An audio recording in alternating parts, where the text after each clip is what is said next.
All right, welcome into the Gamecock Central Radio podcast. It's our Game Day edition, our first ever Game Day edition here on GCR. Emerson Phillips with Wes Mitchell today. We're going to hear from Chris Clark. He'll join us for a recruiting chat later in the podcast. And we're also going to hear Keys to Victory today from Collyn Taylor, Gamecock Central staff writer, and Jacey Zembal, who covers the North Carolina State Wolfpack for the Wolfpacker.com.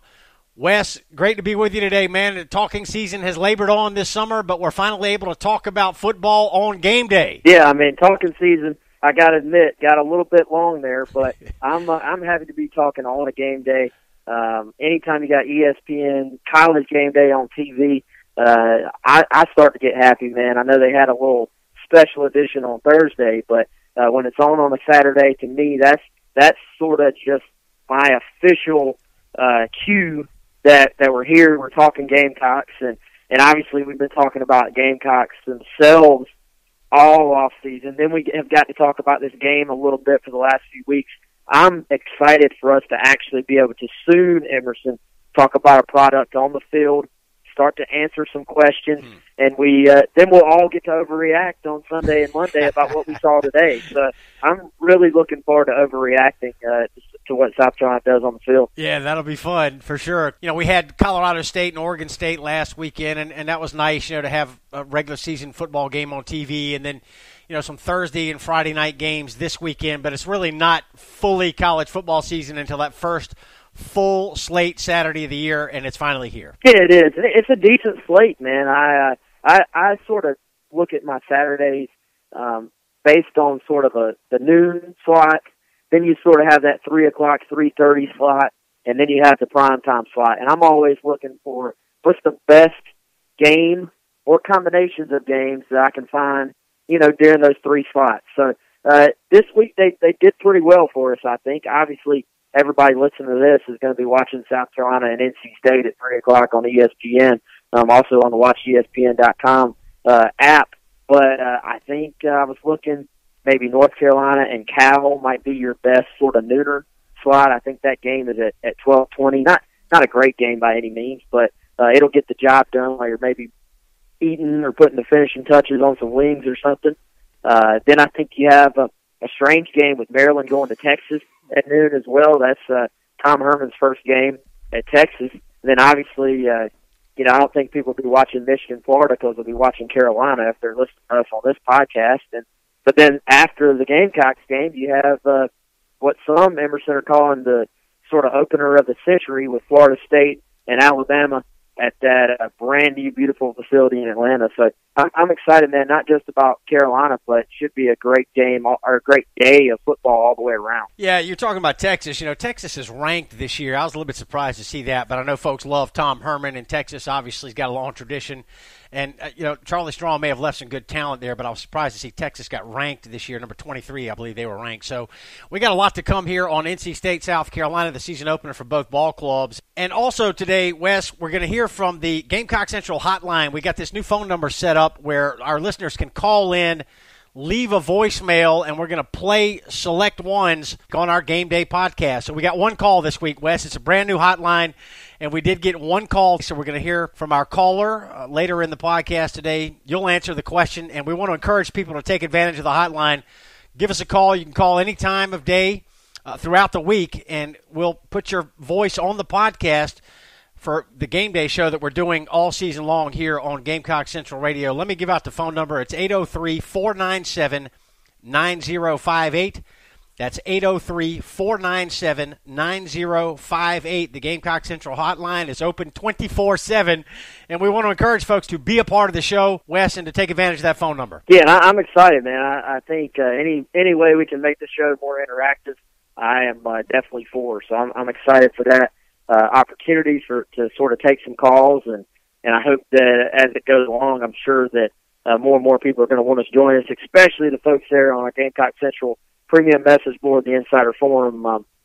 Shout out to those guys. That's sort of the hub of our community there on Gamecock Central, so I'm looking forward to having an opportunity to interact with more of those guys as the season goes on. Right. So you could email us questions or tweet questions. We get that from time to time, but this is an opportunity for you to call in, leave a voicemail, and we're going to play the recording of your voice on the podcast. Something a little bit different. We're going to give it a try here. 497 9058 if you want to call the GCR Game Day podcast.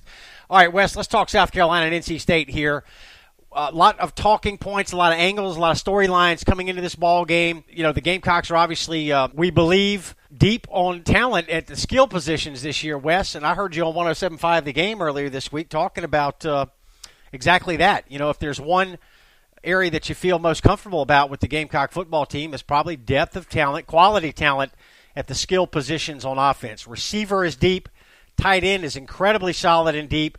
Running back looks good. And Jake Bentley, obviously, the glue that's going to hold this offense together. So line play will be key this year. We know the Gamecocks, had some problems on the O-line last year, particularly protecting the quarterback. But you got to believe, Wes, if the Gamecocks get improved line play this year, South Carolina could score a lot of points here in 2017. Yeah, absolutely. And I don't know the last time they had all those things you just mentioned on the field at the same time. Certainly they've individually had some great wide receivers. They've had a great running back or two along the way, but I don't know if they've had the depth at those positions that they currently do. And then obviously you look at pairing that with a Jake Bentley, who I think is poised to have a great sophomore year. I'm anxious to see. I'll say it's been to hear the difference in perspective, I guess, on where this offense is right now. I've heard people, especially sort of outside of the local areas, talk about South Carolina in some ways of being an unproven offense. And you look at the numbers from last year, that's absolutely true.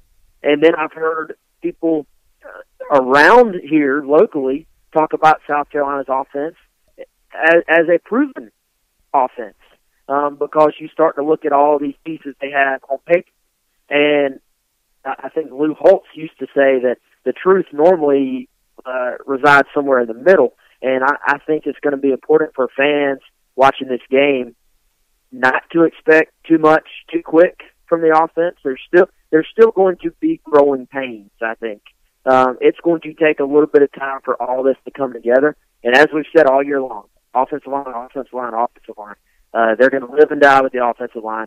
We'll probably talk about that next podcast and the podcast after, and the Game Day podcast after, because every single week that's going to be the question. Can this offensive line carry this team and just at least give Jake Bentley a chance to distribute the ball to all of those playmakers? But the truth is in the middle, man. I don't know quite what to expect in the game later on today, because there's going to probably be some explosive plays, Emerson, but there's going to be other times where this offense doesn't look good because it's week one. So I think we all need to have realistic expectations about what that's going to mean on the football field. Yeah, I'll be focused when the Gamecocks have the football on line play, pass protection, certainly. And I'm also going to be looking at Jake Bentley to see if he is a little bit more alert when it comes to getting the football out as quickly as possible. If Jake dances around back there today, I think the Gamecocks could be in for a long day because the NC State defensive line is so good. So I think it's a fantastic matchup to open the year, Wes. Two Power 5 schools here, non-conference game, but schools with a lot of tradition. South Carolina's only played two schools more than they've played NC State. Right. Georgia and Clemson. So, these are two schools that know each other very well, and a lot of interesting aspects to this game that we're going to talk about on the Game Day podcast here today. 3 o'clock kickoff at Charlotte Bank of America Stadium for the Gamecocks and the Wolfpack. And, Wes, let's talk about that NC State defense a little bit. Maybe their D-line is better than Clemson's. I'm not prepared to say that today, but they're going to be one of the best in the country. There's no question, led by Bradley Chubb. 10.5 sacks a year ago, preseason All-American. This guy's going to play in the NFL. Yeah, absolutely. And I think you at least put them in that conversation maybe with Clemson and Florida if you're comparing them to last year. And I think, man, it's so important when you look at what they can do defensively for South Carolina, to have a great game mentally up front on the offensive line. Because, let's be honest, especially every week, I think in a lot of ways, I look across the different message boards and forums across the country, very few fan bases are actually happy with their offensive line play, which tells me, expectations for offensive line play are probably a little bit out of whack in general, because the other team's defensive front is probably pretty good too. They're trying to get in the backfield, so you're not going to win every rep on the offensive line. A lot of plays is going to be it's going to be 50-50, a stalemate. So, NC State's going to win their share of battles. I think for South Carolina, it's a lot more about being a strong game plan, mentally not just giving up any reps. I thought there were far too many plays last year against Florida and Clemson that were just over before they started. They can't have that today. I'll get a little bit more into, the game plan later on maybe, but I think, Emerson, if you're South Carolina, one thing I look at with the NC State defense is they're big everywhere. Like, you look at their listed size compared to, like, the average size for those positions, they're on the high end at every single spot.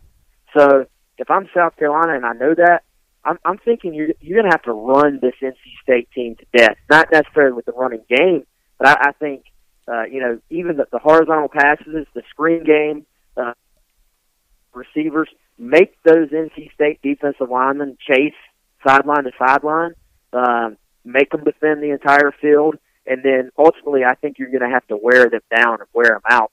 It may be a thing where it looks a little bit ugly at first for South Carolina, but if they can sort of wear them down as the game goes along, then maybe you can use that running back depth, Rico Dowdle, Tyson Williams, A.J. Turner, and keep, turning in fresh legs and possibly wear them down like that. So I think if you're South Carolina, it sounds cliche to say make them defend the whole field, but a lot of fans don't really like those horizontal passes, the little quick screen passes to the receivers. But what those do is they make those defensive ends have to turn and run to the sideline. Those defensive tackles have to chase.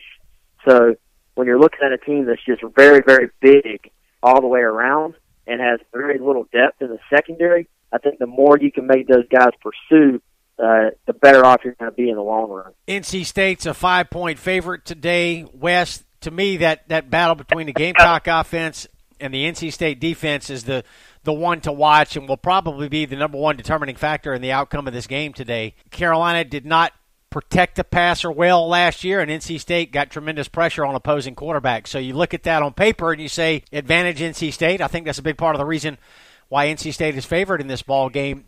But, Wes, we found out earlier this week that NC State will play without its top cornerback from a year ago. Mike Stevens, their scheduled to be a third-year starter this year, is out for today's game with an injury that he suffered during fall camp. So what they have done is they have moved a former wide receiver to cornerback, Jonathan Alston.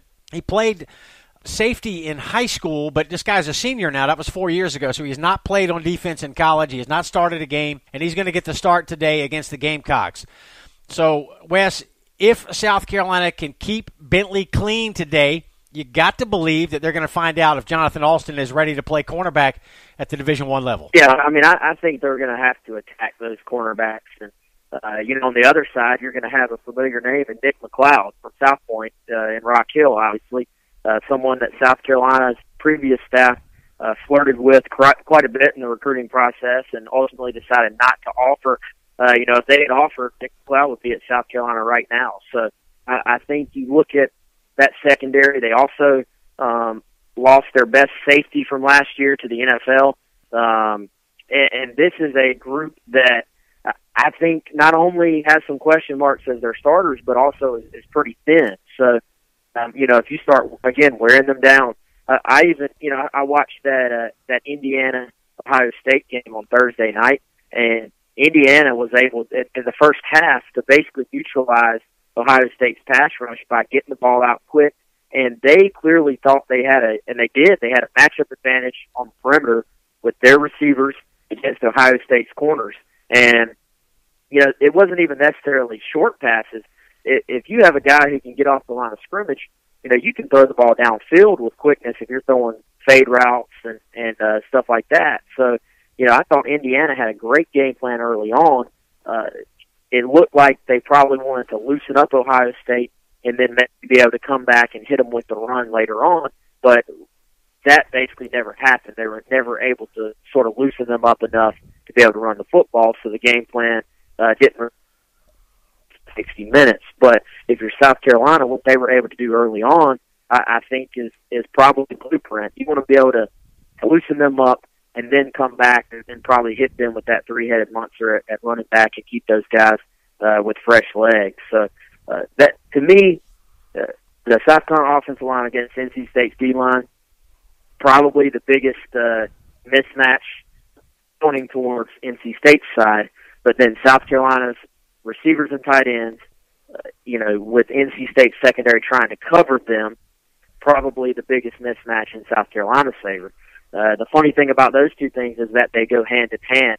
If South Carolina has a little bit of time to throw, they probably torch NC State's secondary. If South Carolina doesn't have time to throw, then it doesn't matter. It basically sort of negates any advantage South Carolina has out there because you can't get the football out. Right. That's the interesting part about this matchup to me. If NC State dominates the battle up front, Bentley will not have time to throw. We may not find out how good these Gamecock skill players can be.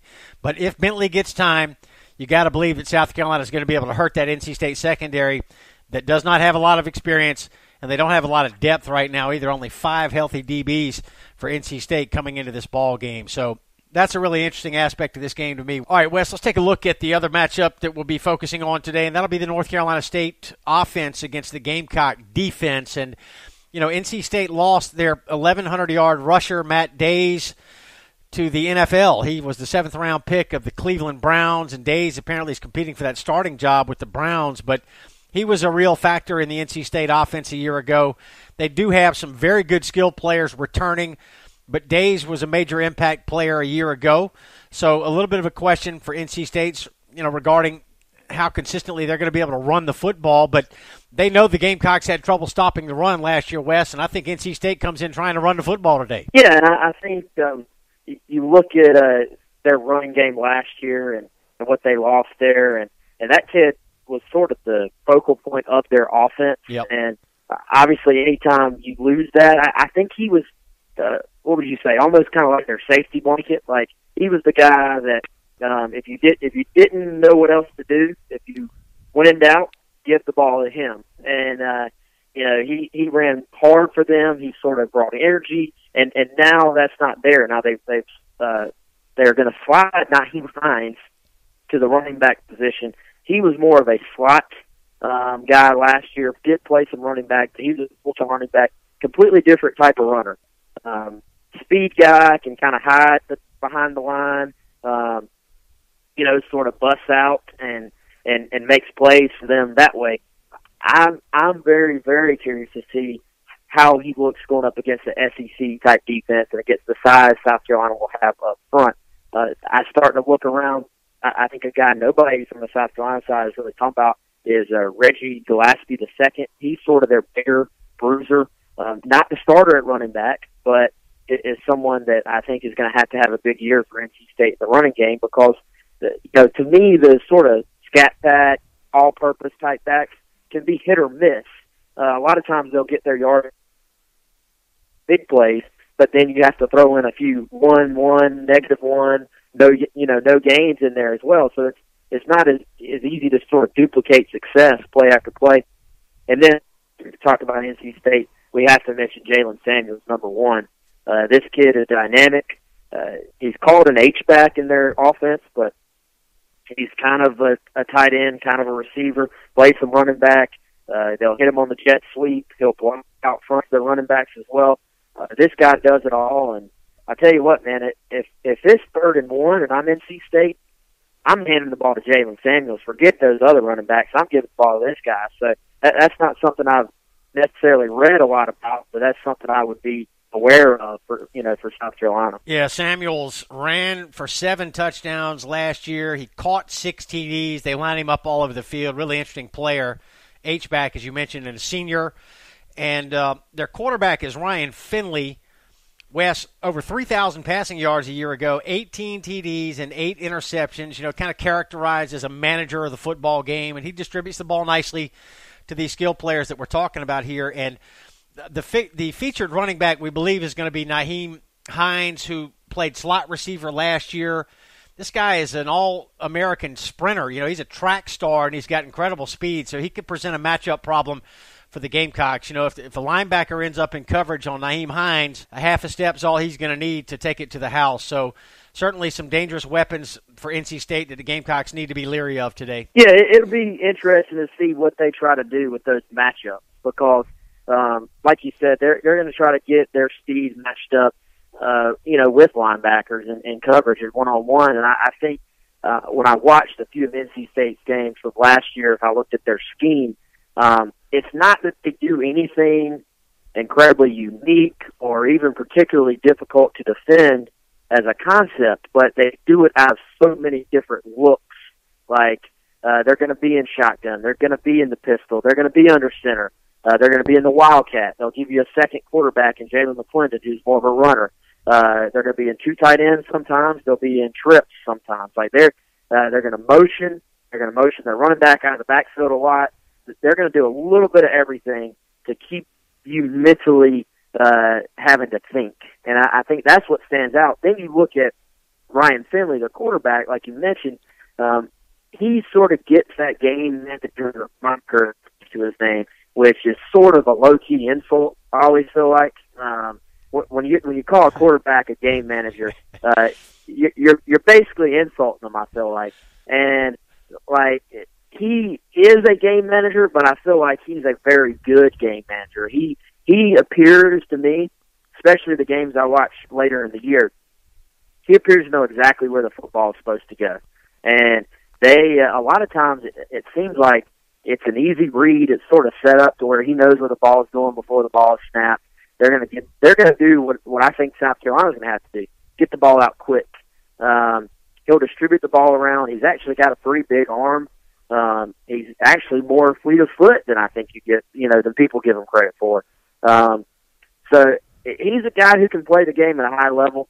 And one thing I also noticed, when they sent the guy in motion, and they're snapping the ball while that guy's sort of still in motion, a lot of times their offense runs through that motion man.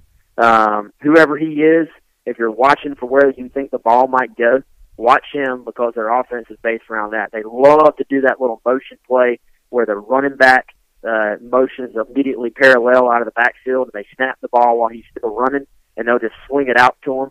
A lot of times they'll have big Jalen Samuels out there blocking for him, or they'll turn that into a wheel route, or they'll use that as sort of a decoy and then throw downfield. Their offense is a lot of times built around that motion man, it seems like.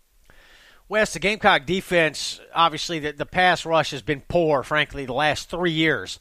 And yes, we're looking at some younger players that we hope are going to spur the Gamecocks to some better defensive line play this year. And there is a good group of veteran players on that D-line that will start today, but we got some young players in there. DJ Wanham's going to start. He had a good freshman year last year. By all accounts, he has improved over the offseason, so I think a lot of folks are excited to see what Wanham is going to do today. But Kier Thomas and Aaron Sterling, a couple of younger players, a sophomore and a freshman, that I think Gamecock fans are hoping will make an impact starting 3 o'clock this afternoon. Yeah, and Muschamp sort of challenged those older guys you were talking about. He challenged like a Dante Sawyer, a Taylor Stallworth, and Ulrich Jones. And it's kind of a weird mix. You have some veterans who maybe haven't necessarily been starters their whole career. Taylor Stallworth certainly has, but Dante Sawyer's been more of a reserve. Ulrich Jones started some the second half of last year. But, not necessarily guys that South Carolina was counting on as breakout players. So this year they are counting on them for that, and they're going to have to play well. I thought it was interesting that Kier Thomas has sort of been pushing Dante Sawyer for playing time. And then, you know what, I think DJ Wanham is the best player on the South Carolina team that nobody knows. The South Carolina fans clearly that really follow things know that name, but, maybe just your average fan or the SEC fan out there, they don't know the DJ Wanham name on a conference-wide basis. And I think he's the guy that we're going to know by the end of the year that he's a really good football player. And then I think maybe the entire key to their pass rush is probably going to be Bryson Allen Williams. This is a guy that's played all over throughout his career. He's still going to play some traditional kind of 4-3 linebacker as well, but They're going to use him a lot as far as getting involved in the passing game, trying to get after the quarterback. And, one thing, Emerson, sort of putting the pieces together, I don't think we've talked enough about this because the coaches haven't even really talked about it. I wonder if we're not going to see more three-man fronts than is really being talked about anywhere. That's just a guess on my part, but you look at some depth issues at defensive tackle, and you look at the positions that they have some of their players at, and that's the fact that Bryson Allen Williams and DJ Wanham are both technically at the buck position right now, and they're going to want those two guys on the field at one time. I think you're going to see a lot of DJ Wanham, Taylor Stallworth, and Dante Sawyer lined up across with Bryce Allen Williams as a stand-up pass rusher, and then T.J. Brunson and Sky Moore as your more traditional inside linebackers. I think their nickel package is going to be a lot of basically the old 3-3-5 that South Carolina actually ran a ton back under Lou Holtz. So that's not really something that's been talked about this offseason, but I just got a feeling Muschamp likes to be very multiple up front. He likes to move pieces around, but I think that's a look that, and they did run that some last year, but I think as far as getting your best 11 on the field, I think we're going to see that maybe more than anybody's talking. All right, Brad Johnson, defensive lineman, freshman from Pendleton, another player that I'm excited to see. Is he going to play today? What kind of impact could he have in his first year with the Gamecocks? And Wes, I'll tell you, one of the highlights of today's game for me is getting to see Sky Moore back on the field. I think a lot of Gamecock fans feel the same way. By all accounts, he's ready to go. We were concerned that maybe that neck injury that he had last year might hold him back in some way, or maybe he would not be able to perform at the level that he has in years past. But all indications are that he is good to go, and I'm looking forward to seeing him make some plays for the Gamecock defense today. Also excited to see Jam Williams, the centerpiece of the Gamecocks 2017 signing class. He's going to play some nickelback today, and we hear great things about him in terms of his competitive fire. You got to love having guys like that on your defense that like to compete. So season opener really is like Christmas Day for the fans, Wes. All these new presents, and you've been looking at them under the tree, all season, all during the run up to Christmas, and you finally get to pull them out and break them open. So that's the way I feel about Jam Williams and some of these other freshmen that we've been talking about. Shi Smith's another one on offense that we really haven't touched on yet. But Wes, let's talk about special teams real quick. I feel like today's game is probably going to be close, and it could easily be a special teams play that determines the winner of this game. And both teams have got some questions on special teams coming into today. Yeah, absolutely. I think you look at what happened to NC State last year, and they might have won 10 games if they had a kicker who could consistently put the ball through the uprights. They obviously didn't. They brought in a grad transfer, Carson Wise, who basically has kicked before, obviously, but hasn't kicked at this level before. So that's still a question for them. Obviously, South Carolina still has a couple of guys in Parker White and Alex Wozniak battling it out for their place-kicking job. You have Joseph Charlton from AC Flora, who's going to sort of take over the punter job. And then you even look at those other spots, the return spots. Punt returner was something that plagued South Carolina last year, just getting a guy to catch the football. Chris Lamont is going to be the guy there, at least to start the season, and then Debo Samuel is going to be the kickoff return guy. But even the spots that nobody ever talks about or thinks about, Emerson, you got a new holder and a new long snapper. So nobody ever talks about those guys, but until they mess up. Yep. So you actually South Carolina fans need to hope that nobody notices that there's a new long snapper and new holder. That's right. Yeah, interesting to see what special teams holds today. They say the old adage, special teams can win you or lose you 2 games or more a year, and I just feel like today could be one of those games for whichever team can make a big play or whichever team makes a big mistake on special teams. It could cost them the game. It's going to be interesting to see how it plays out. Gamecock Central Radio here, our first Game Day podcast on GCR. Emerson Phillips with Wes Mitchell. We're going to hear from Chris Clark, from Collyn Taylor, and also from Jacey Zembal from thewolfpacker.com later on in today's podcast. Throw a burger on the grill for me and Wes. We'll take a cold beverage as well. And we want to invite you to download the Gamecock Central Radio app. Maybe you're listening to today's podcast on our phone app, which is available on the App Store and on Google Play.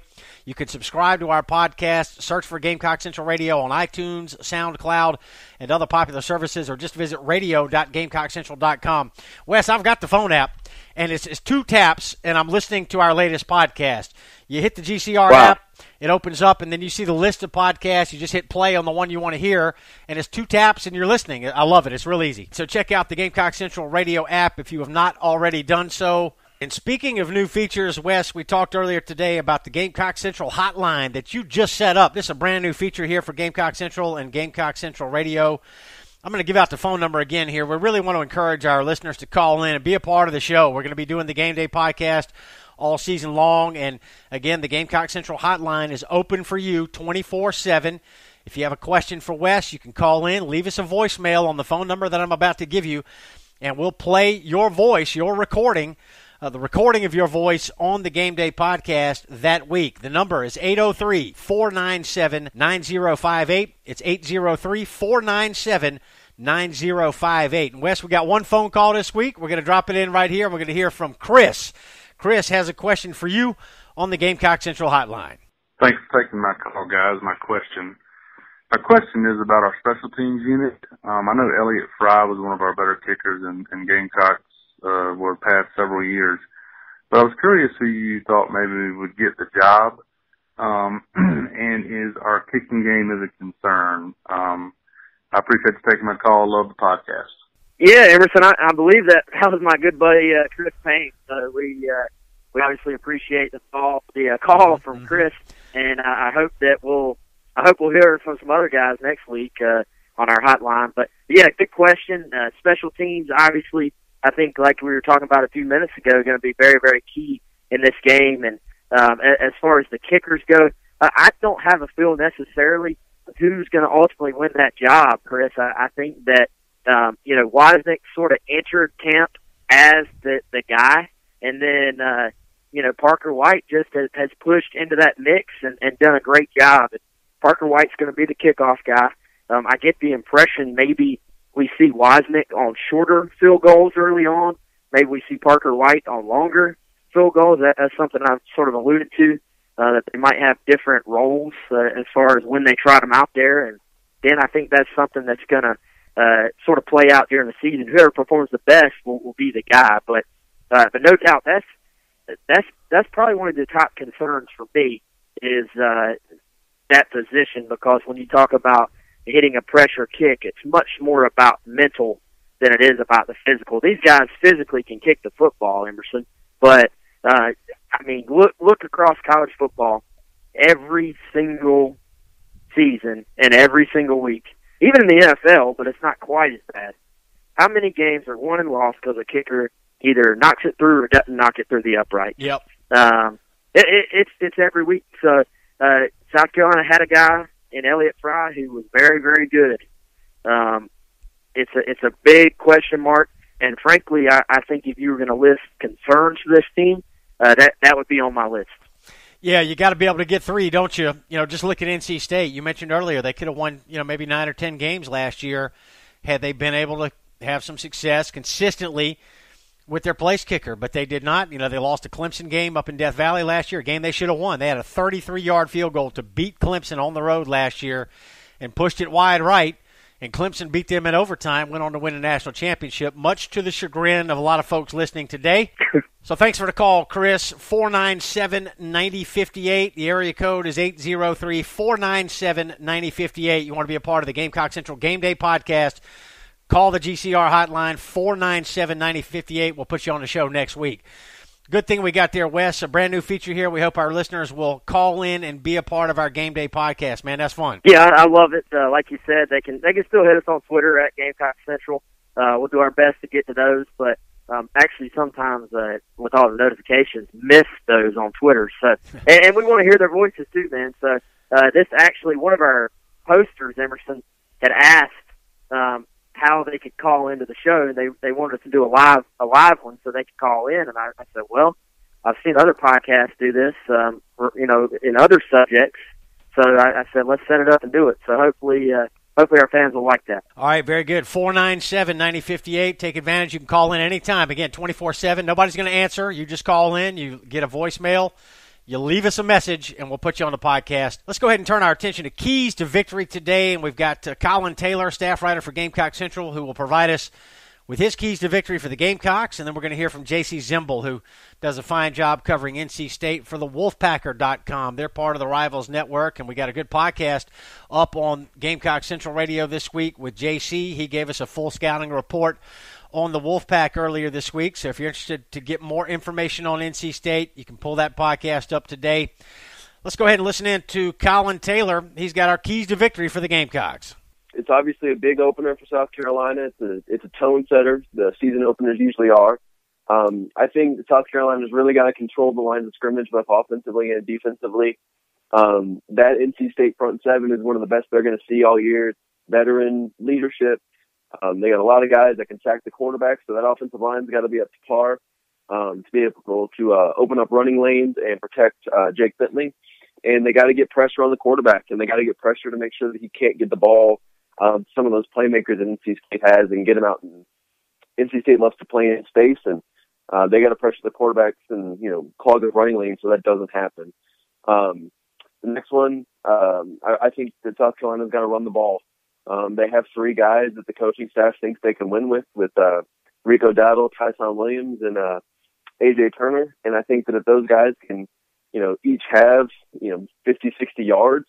Gamecocks run for about 180 to 200 yards on the ground. That's going to, force that front seven to kind of stay put and protect the run. And it lets Deebo Samuel, Brian Edwards, Shi Smith, and those guys with Hayden Hurst get into a depleted secondary and make plays. And I think that's a huge thing. I think that, being able to get the front seven to stay put and getting the ball to Deebo Samuel or Brian Edwards or anybody out, deep in the secondary is going to pay dividends and give South Carolina a lot of points Saturday. And the last one I have is control Jalen Samuel. He's Mr. Do-It-All for NC State. He's electric. He can do everything. He's like Deebo Samuel, but on NC State, he runs the ball, he catches passes. He does everything. So South Carolina really has to key on him, make sure they're containing him. He's going to get his yards. They're going to get him, the ball as much as they can. But if they can limit him as best they can and keep him out of the end zone, I think South Carolina has a good chance to win. And now we'll look at the other side of things here. Jacey Zembal from the Wolfpacker.com joins us. Keys to victory for NC State. To me, this is a game that, sounds cliche, but it seems like it's going to be in the trenches. NC State had 37 sacks on defense last year. South Carolina, I believe, allowed, 41, 42 sacks on offense last year. It's going to be interesting to see how that matches up.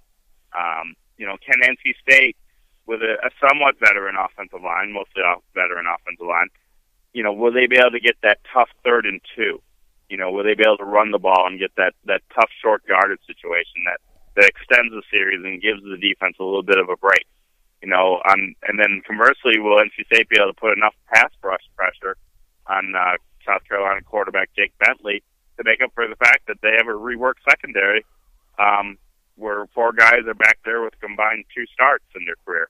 So, I think that will be a big sticking point is, how will all these various linemen on both sides of the ball, will it be a bit of a mismatch or a bit of a draw? I think State has some firepower on offense, but I don't think that they want to play a game in the 30s. I don't think that's what they want to do. So they can control the trenches, take some time off the clock. I think a score in their wheelhouse would be something like 24-17. There you have it, Wes. The battle at the line of scrimmage obviously is going to be key. We can talk about skilled players and Jalen Samuel and Deebo Samuel and Ortre Smith and Hayden Hurst and the running backs the Gamecocks have got. All this is good and well, but, the more things change, Wes, the more they stay the same. Football's still won in the trenches, man. Yeah, absolutely, man. It's going to be a big key. And I think you look at that, South Carolina sort of, to me, NC State to win this game needs to win the trenches. South Carolina to win this game needs to hold serve, if that makes sense. I think if South Carolina can just hang in there and not get just completely knocked around on both sides in the trenches, then maybe those skill guys can take over. On the other hand, if you're NC State, with that being the strength of your team, especially that front seven being the strength of that defense, they're going to need for those guys to kind of take over. So I think it's a key, but I think also there's sort of a different level to it when you look at the expectations for both teams. All right, very good. Yards on first down, I got to believe, are going to be paramount for the Gamecocks today. NC State had the top defense in the country last year. Yards allowed on first down. They allowed fewer yards on first down than any team in America last year. And obviously, if the Gamecocks are able to establish the ground game and set themselves up with third and manageable situations, that's going to help fend off or at least hold at bay that NC State pass rush. So a very intriguing matchup today. I got to believe it's strength on strength, Gamecock offense against the NC State defense, and it's going to be very fun to see how it plays out.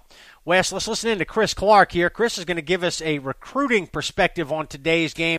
Chris Clark joins us now on the Gamecock Central Game Day podcast. Chris, good to have you. Happy Game Day. Thanks. Glad that it's here finally. It's been long anticipated. Yeah, it has. Talking season has really labored on this summer, but it's great to be talking Gamecock football with you on Game Day. So, Chris, we've got this neutral site game here in Charlotte. Old rivals, South Carolina and NC State, two programs that go way back and two programs that know each other very well, even though this is the first meeting since 2009.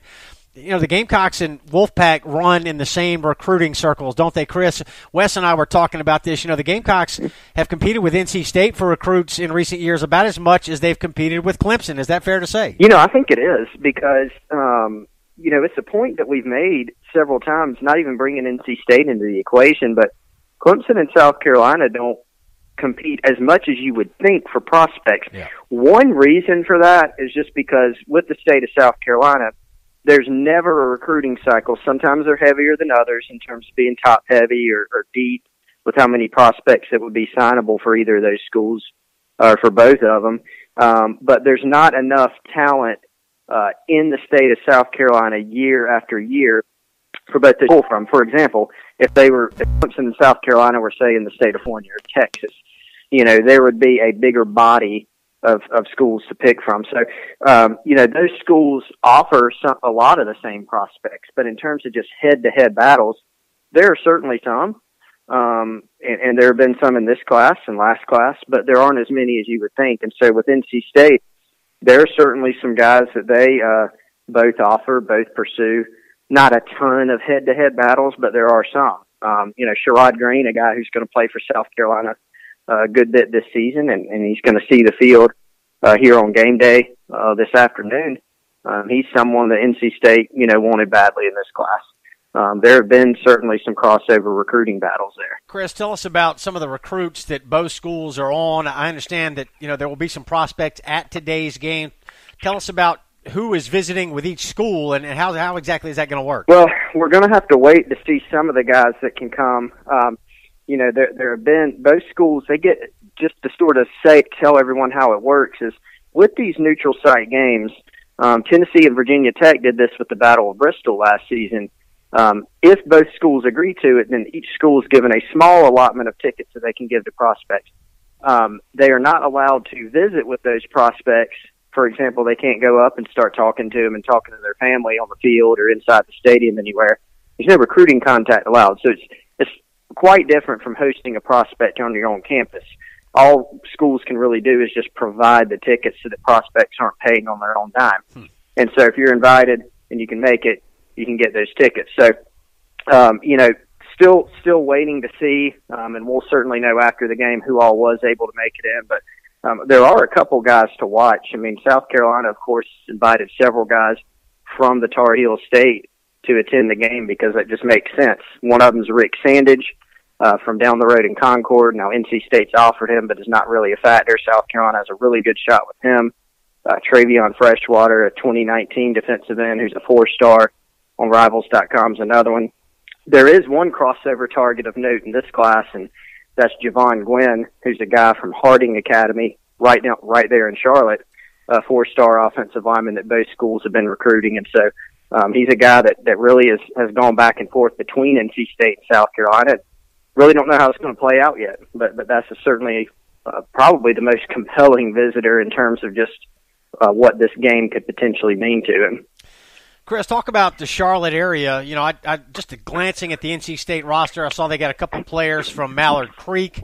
The Gamecocks have been working Charlotte, you know, for a long time now, and I think Muschamp has made that a greater priority for South Carolina. Just this week, Muschamp said that he would welcome the opportunity for South Carolina to play a neutral site game in Charlotte or Atlanta anytime, he said, because of the Gamecocks making an effort to recruit those two areas. I mean, these are two important cities for Gamecock recruiting and a lot of programs around the Southeast. There's so much talent in those large cities like Charlotte and Atlanta. Oh, there's no doubt. And that's an area in which South Carolina, and Will Muschamp has spoken about this publicly. I mean, he wants to get better recruiting the state of North Carolina, Charlotte, and the surrounding areas. And, we spoke about Sherrod Green earlier. He's a guy that South Carolina signed they really like from that 2017 class. But when you look over the roster, there are not nearly as many guys on this roster from North Carolina, scholarship players, as you would anticipate. I mean, they've got Sherrod Green, Will Putnam, Eric Douglas, Jalen Dickerson, and Rico Dowdle,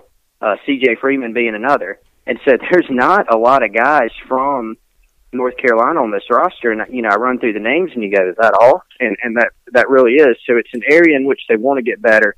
And you're right, Will Muschamp's, very consistently talked about that from day one. He said, Charlotte should really be an in-state territory for us. North Carolina is very close by. So they're still going to pull prospects from, their general geographic footprint, and that is South Carolina, North Carolina, Georgia, Florida. Those are going to be the primary, states that they look to. There will be others. They'll sign guys from junior college. They'll sign guys from other states at times. But those are the main ones. And, doing something to improve recruiting in the state of North Carolina, I think that's something that they'll take a hard look at. That's something they want to continue to do. They've got some big targets in the state of North Carolina in this class, whether it's KJ Henry, 5-star defensive end who they like as a buck, is Dax Holyfield. Mentioned Javon Gwynn. So there's guys in this class, and certainly they want to make it a priority in the years to come as well. Chris Clark, Gamecock Central recruiting analyst, taking time to join us here on the Gamecock Central Game Day podcast. Chris, we appreciate your time today, and let's talk about one or two things that you are most looking forward to observing or seeing in today's game between the Gamecocks and the Wolfpack. Sure. Defensively for South Carolina, I sort of want to be able to assess where things are, how this team's progressed. The coaching staff in the off season, Will Muschamp specifically has said that, he felt like they were playing blocks better. He felt like they were a stronger team. Certainly you can feel better about the linebacking core with Scott Moore being back. You can feel better about the secondary with the experience that they have back, but the depth is just not there. And so they've got to stay healthy. But I think that'd be the biggest thing for me, just seeing, does this defense take some type of step forward? Now, the NC State game will not be the final stamp on what happens the rest of the season, whether it's a good or bad performance for South Carolina. But I do think it can give us some ideas. How are they playing the run? How do they look in coverage? Have they improved the pass rush? All those are things that I think we may get a better sense of after this game this afternoon. And offensively, look, that's been probably the biggest talk of the offseason. It's just the expectations for their offense. It's not sky high or anything, and it doesn't need to be, but certainly people are expecting the biggest improvement. When you talk about the three phases of the game, people are anticipating offensive improvement. We want to see the O-line get better. They think that the offense as a whole will be better because of Jake Bentley and the skill position players. So just to see how that unit's progressed and sort of what they look like, just the general look of the offense, what they do schematically. Are there any adjustments? Can they score points? That's something I'll be very interested to watch. Outstanding, Chris. We appreciate your time today. Good to be with you, and enjoy the ball game. Thank you. Thanks so much. So there you have it. Chris Clark giving us a recruiting look at today's game. A lot of prospects that are looking at both schools. Wes will be at today's ball game at Bank of America Stadium, and very interesting that the Gamecocks directly battle with NC State for recruits about as much as the Gamecocks compete with Clemson for recruits. Just an interesting aspect of today's game that a lot of folks may not be aware of. Yeah, and, I think Muschamp's mentioned it a lot. Charlotte, Atlanta, he's basically said, hey, I'm willing to play in those areas anytime, anywhere. So he understands, and he makes a big priority on recruiting those areas, and obviously Charlotte is important to NC State as well, and South Carolina has gone head-to-head with NC State on several guys, and will continue to go head-to-head with them on plenty of guys in that area. Won some battles and lost some battles. Rico Dowdle, South Carolina's running back, who I think clearly needs to have a big day for them today.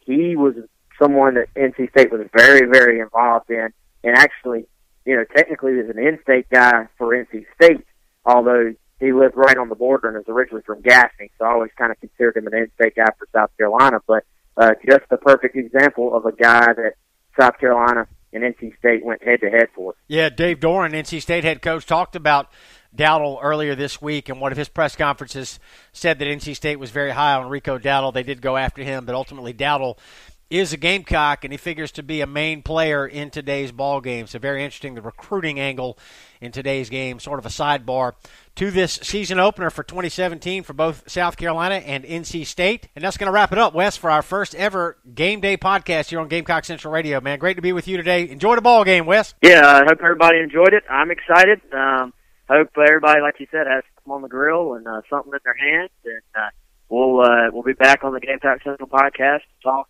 post game too. Emerson, I enjoyed it, man. Yeah, much enjoyed it, Wes. Appreciate you. And like Wes said, to open the show today, we'll spend the rest of the week overreacting to what happens today between the Gamecocks and the Wolfpack. Good stuff today, Wes. Thanks a lot, man. Thanks, man. All right, that's Wes Mitchell. I'm Emerson Phillips. You can call the podcast and be a part of the show next week, 497-9058. Thanks for being with us, and enjoy the ball game today.